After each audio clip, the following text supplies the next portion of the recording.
and India relationship. That is one of the important issues, but that is nothing to do with the agreements, elements of the agreements. So what I would like to really ask all the people that are here on the panel, nobody has bluntly said this is so crap, scrap it, don't even waste a single minute on it. Most people have said, look, this is very important to get US-India relationship going. This is just like any other agreement. There are pluses and minuses. And so we need to continue. And especially if it is a memorandum of agreement or a statement of principles, there is a lot of wiggle room to change things. So I would like to ask the panelists, including Dean, what kind of changes in specific, if you can identify 1 or 2 points, if you do these 2 changes, I think I'm very happy, Cham. So I'd like to ask each person. Okay, let's go in order in which we spoke. George? Well, I tried to allude, Prakash, to some of the changes. I mean, clearly you have to clarify some criteria and principles under, by which India is going to decide what's civilian and what's military. And Arun is right. I mean, India could just say they're all military and the problem goes away. But, and so that, is a witty way to dismiss the problem. But they could also say it's 9 out of 10 and the problem doesn't go away, but there's still a problem. So what are the criteria? 2, question of perpetuity of safeguards. Is the deal that India says, yes, we'll put this under safeguards, but if we change our minds tomorrow, that's the end of it. That has to be clarified. 3, what are the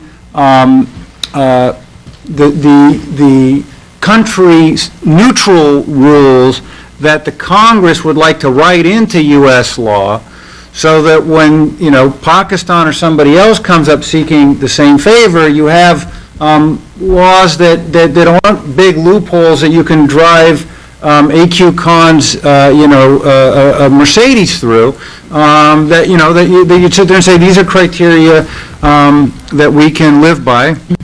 And then maybe not lastly, but the last in my brain, is this question about producing fissile materials for weapons. That has to be clarified in my view. John?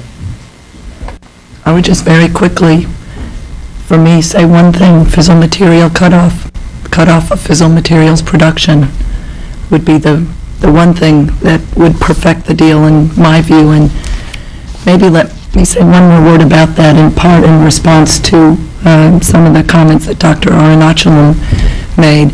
We've glossed over this topic in this discussion today and maybe done the audience a little bit of a disservice, but the reason the non-proliferation issue was so important, it's not so much that we're interested in constraining what India does as a state, but if you look at the global threat of nuclear use, it's, in my view, much more a threat of terrorist acquisition of nuclear materials which would enable them to construct a nuclear device.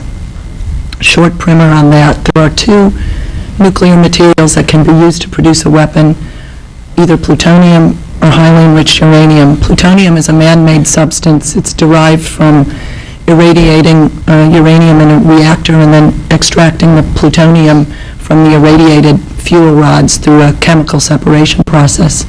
Highly enriched uranium is a form of uranium, actually natural uranium, which can be found in nature, needs to be enriched in the isotope uranium-235 to make it fissile for nuclear weapons purposes, and that again entails a process that is very expensive, requires industrial scale facilities. If you're a terror organization, the shortcut to getting nuclear weapon is to bypass the production of those materials and to steal it or acquire it illicitly on a black market. And so in order to protect ourselves, what's really essential is that we lock down those materials on a global basis, wherever they are, or better yet, prevent the further production of those materials, and over time, we hope, destroy, render the existing stockpiles of those materials